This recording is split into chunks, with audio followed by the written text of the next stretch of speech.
günləri geyindim, keçindim. Amma saçımı artıq istəmirəm belə saxlayım. Deyirəm bəlkə biraz dəyişiklik eləyək. Getdim aldım, reklam eləməyəcəm. Getdim aldım belə bir gel. Heç vaxt istifadə eləməmişəm. Başlayaq. Bir dənə hədinə. Hə, deyim ki, belə təcrübəm var. Yox. Prosta yarıdan böləcəm belə. Bunu necə eləyirlər? Bunu belə eləyirlər də hər halda. Bu elə bir mən də səhv elədim nəysə. Alınmasa məni qınamayın. İlk dəfə də belə şey eləyirəm.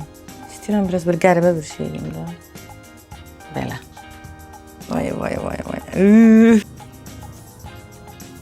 Bir sən kimi oxşayacam indi. Betty Boop var idi ya. Həmişə də qəşəng. Saçı da belə olurdu, belə mucuk.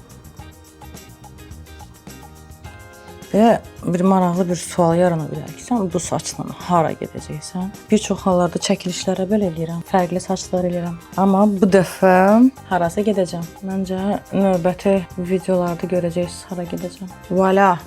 Rəssam olmaq belədir. Leyla, başın ətərdir. Gülməlidir. Nə gülürsən? Nə gülürsən? Bunu məncə eləməyim. Bir tərəfdə olsun belə. Burada aşağıda qalan yoxdur, hamısı belə qalxır. Gülməli gördərəm. Hırıyırı. Qırdı mı sırğan? Nəysə, çox tənbələm. Bəzən o qədər tənbələm. Qəribə gəlir ki, Aysel bunu deyir. Amma yes, mən də tənbələm.